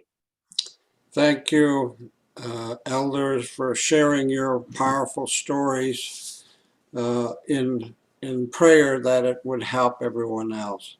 Ang Wan, hello, my other self, again in Unungen.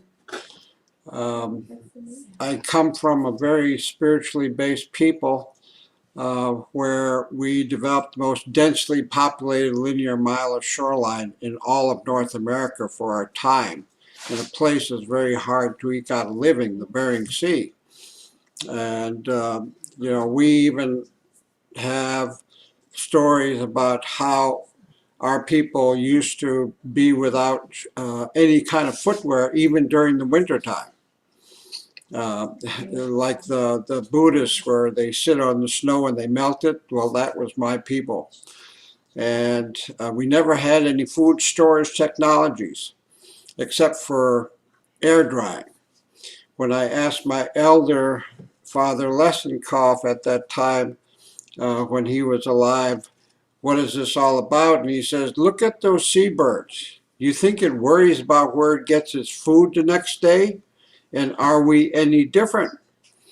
And so my people were people who were present in the moment and in the heart, with the understanding that the rest is taken care of. We've been given everything we need.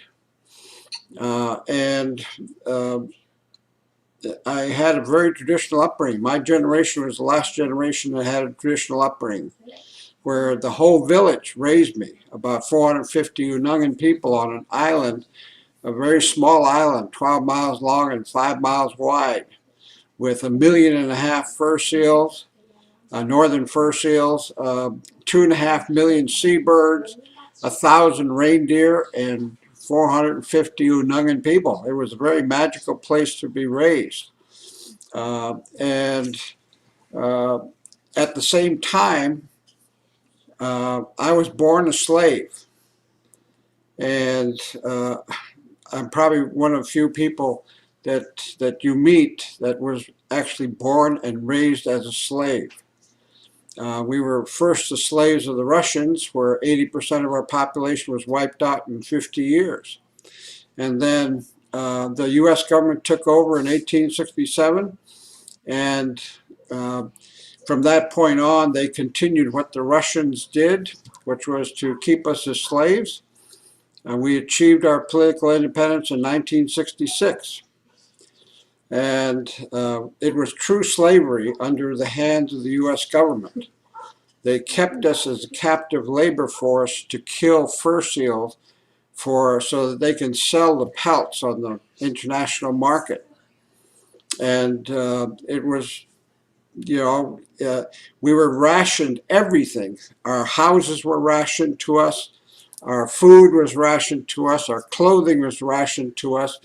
I remember having a bed that was a World War II surplus from the military with a flat mattress and sleeping on that. And it was very cold at night because the government would ration the heat even, where they would give us coal to heat our houses. And we would be cold every winter. And because our houses were very rickety. I remember a man who, he about 15 years ago died, but he died having been an alcoholic since the time in the 1950s when he got so pissed off at the government that he trashed the government agent's office. The government was police, judge, and jury. And this man had a wife and 5 kids. And the agent knew that he had to make an example out of this man. And so he banished this man to the end of the island with no food provisions or anything to get food. But he survived only because people smuggled food to him. And finally, the government agent repatriated him back to the village, and he was told his family, in the meantime, was taken apart. His wife and 5 kids, they were all put in different houses and ordered not to see each other anymore. And then when the man returned, he was told he will never see his family again. And that from that moment on, he became an alcoholic and drank himself to a stupor every day of his life until he died about 15 years ago. That is the kind of system that I grew up in. At the same time, I had a blessed experience of being raised in a traditional way. where if I walked out of the door, you know, starting at, oh, I don't know, four years old, people would greet me. Every person would greet me. Ang lakaya, echem na kochtjen, good boy. Everybody in the village would affirm me. And, you know, my grandfather, to get to know my grandfather and for my grandfather to get to know me, I had to be with him 24/7, starting at age 4. And I went to work with him. He was a government agent, janitor for the government agent's house. And I went to his friends, and they would share coffee and tea, and I'd listen to them talk. We always prayed every day next to the ocean, where we take our shirts off and spray ourselves with the Bering Sea water and pray towards the east. And then that night we might go to the Russian Orthodox Church, because he didn't see any difference in where one finds one's spirituality. And we're talking spirituality rather than religion. And he taught me much, the most important thing that I learned in my life at 4 years old, when I was given my name Kuyach by the last Kuyach that was left alive amongst all of my people. And where we would go out in the day after the prayer to walk, and there would be, you know, 1.5 million seals and 2.5 million seabirds, and et cetera, et cetera. It was called birthplace of the winds. And so there's always wind, but this day was calm. The sea was calm. It was not making any noise at all. And the birds were singing and the seals were barking.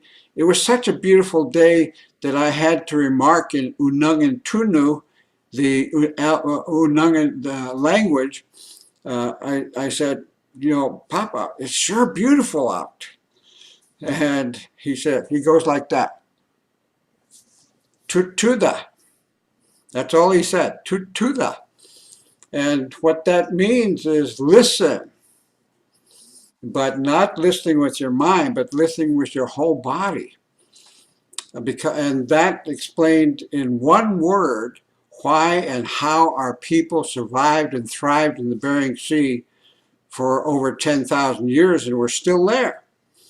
That words are superfluous and maybe even dangerous. So we grew up in a way that was very few words. And I just watched, listened, and learned. And the adult's job was to create the space for me to learn. And I never asked any questions. And now today we have to tell the person what to learn, how to learn, and we define everything. It really dumbs us down from our connection to ourselves. But anyway, I would love to be in the wildlife and the land of Mother Earth every single day. I would just go out, and I would love to be with the seabirds. You know, 2.5 million seabirds. You can't imagine what 7 bird cliffs, and we got underneath each bird cliff at least 10,000 seabirds, probably more.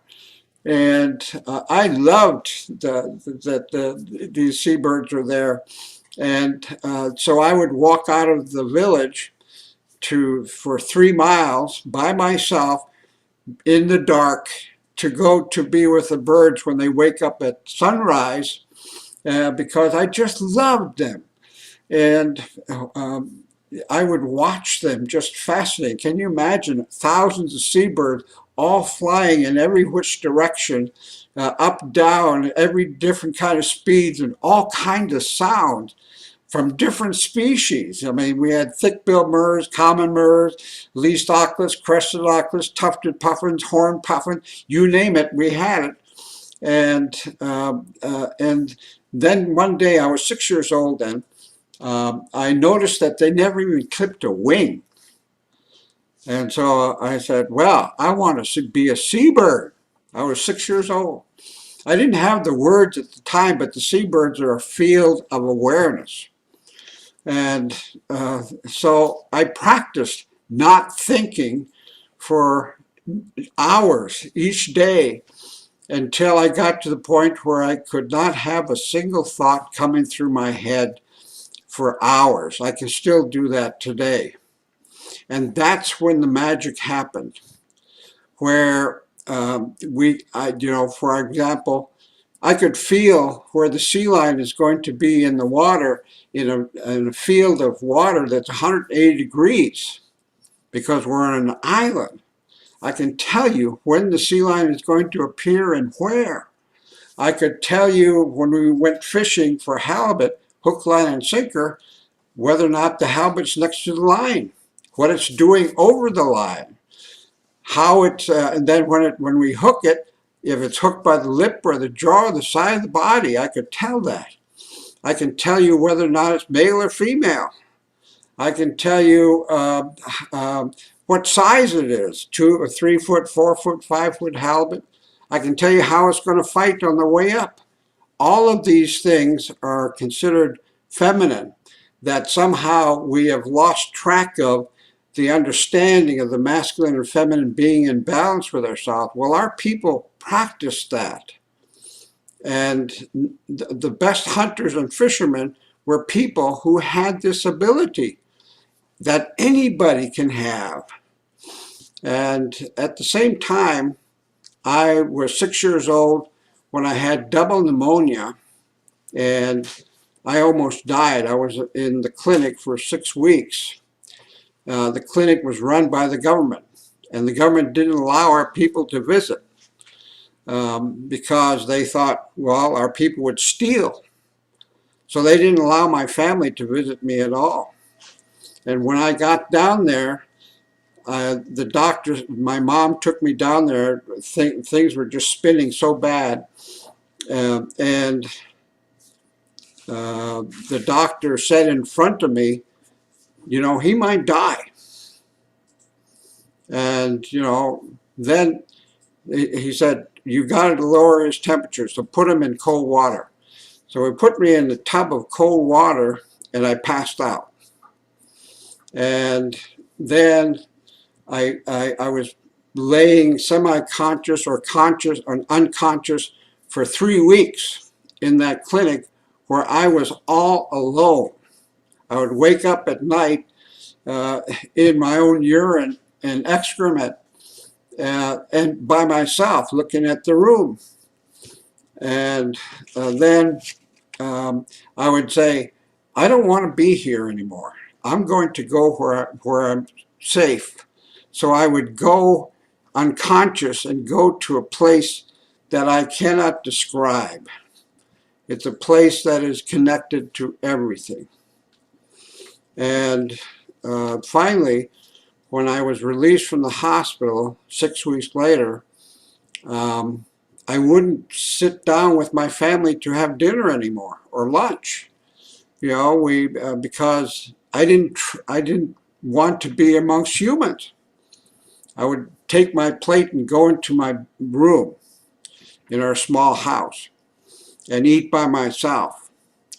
And that, you know, my sister would say, you really changed since you came out of the hospital. You didn't talk to us anymore. And that trauma took me to all my life trying to heal it. And I would, in fact, the first sweat lodge I've been to was led by Ed Holy Pipe Chanupa Wakan. He invited me to this homblet. They were doing a hombletja. There were 4 men. 3 of them were ex-veterans of the government.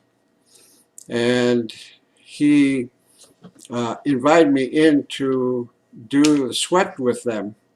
And they were doing a humblecha, so they doubled the stones inside the sweat lodge, and they closed the sweat lodge and never opened it up for 4 hours. And I didn't know what a humblecha was at that time, but it's a vision quest. Before you do the ceremony with the trees, you know, there's a balance to balance that out. For the Sundance, they do a touchdown ceremony. I went to a touchdown ceremony. It's run by women. The Sundance is run by men, with a tree of life there in the middle, and they go clockwise. Well, when I went to touchdown run by women, it was going counterclockwise and going down into Mother Earth. It was quite powerful. Marie Mead was with us at that time. We did this in Vancouver. And that's where I was given my second wand. Here's the first one given to me by Rita Blumenstein.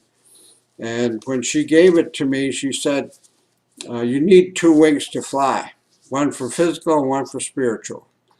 And you will get your next wing soon. Well, when we went down to the touchdown ceremony, there was this man who was mentored by a holy man amongst the Hopi.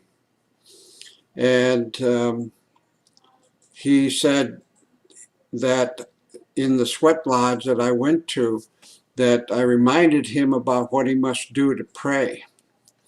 And so he gave me the second wing, which is here. And this is a very masculine thing, and this one is very feminine. And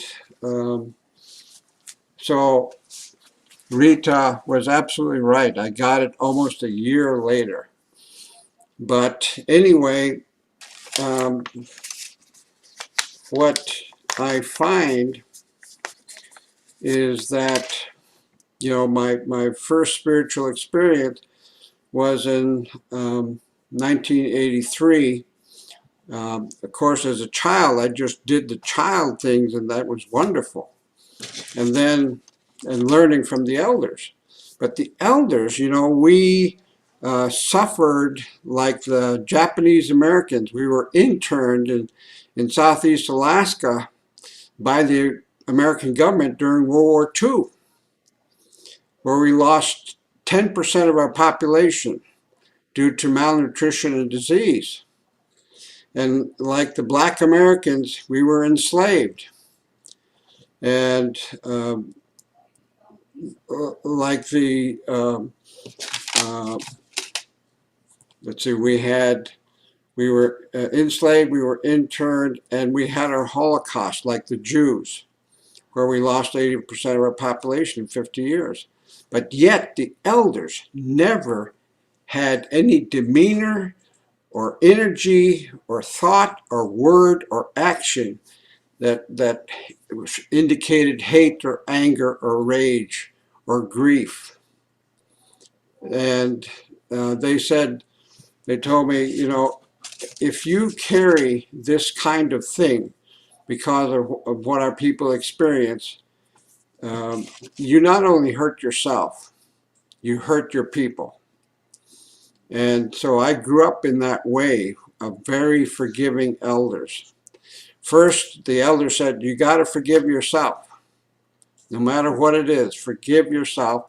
Then you can forgive others, because nothing is created outside until it's created inside first. That the reason that we judge outside is because we're judging ourselves. We criticize outside because we're criticizing ourselves. We harm Mother Earth because we're harming our bodies. Nothing is created outside until it's created inside first.